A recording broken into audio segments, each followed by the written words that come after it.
Monsieur Mallet, bonjour. Vous avez pris la parole tout à l'heure pour nous dire qu'on pouvait pratiquer une agriculture raisonnée tout en économisant l'eau. Vous êtes un anti-bassine. Expliquez-nous comment on peut être agriculteur et travailler de manière vertueuse. C'est très simple, hein. Ce sont les pratiques justement de ces paysans qui travaillent en agriculture paysanne. Je vais donner l'exemple par exemple de maraîchers qui décident d'utiliser plutôt les gouttes à gouttes dans leur jardin, dans leur grand jardin, et qui utilisent aussi des micro-asperceurs, qui n'arrosent pas pour arroser aussi, qui essaient de faire en sorte que les légumes ne soient pas trop gorgés d'eau, pour avoir des légumes structurés, des légumes qui aient du goût. Voilà.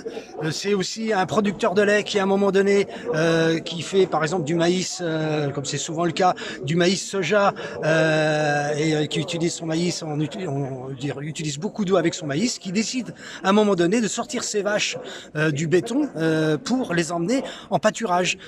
Qui dit pâturage dit obligatoirement arrêt ou voire une toute petite irrigation, donc beaucoup d'économie d'eau, et des vaches qui vont au pâturage, c'est des vaches qui prennent directement la protéine sur place, qui n'a pas besoin, on n'a pas besoin, le paysan n'a pas besoin d'acheter de soja. Voilà un autre exemple d'économie d'eau.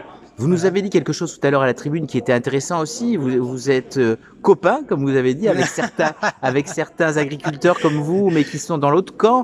Et vous avez envie de leur, pour résumer, vous avez envie de leur dire quoi à ces copains, mais qui ne pensent pas comme vous et qui sont des irrigants pro-bassine? Bon, copains, collègues, bon, il y a certains avec lesquels il est difficile de discuter parce que voilà, ils sont tellement bloqués dans leur système.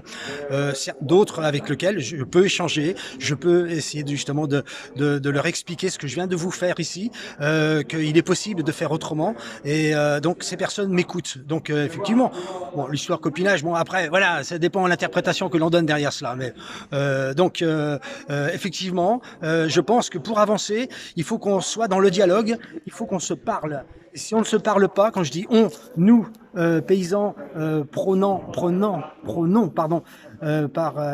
une agriculture paysanne, avec moins de pesticides, moins d'utilisation d'eau, voire arrêt des pesticides. Vous parliez d'agriculture raisonnée tout à l'heure. Non, l'agriculture raisonnée, c'est autre chose, hein.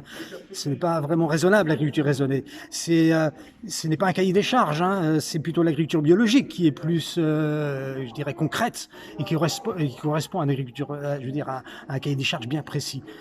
Donc voilà, il faut qu'on soit dans la discussion, dans l'échange, même si, comme le disait tout à l'heure José Bové, on est vraiment pris dans un système mondialisé où c'est extrêmement dur de bouger le fond de l'organisation agricole mondiale.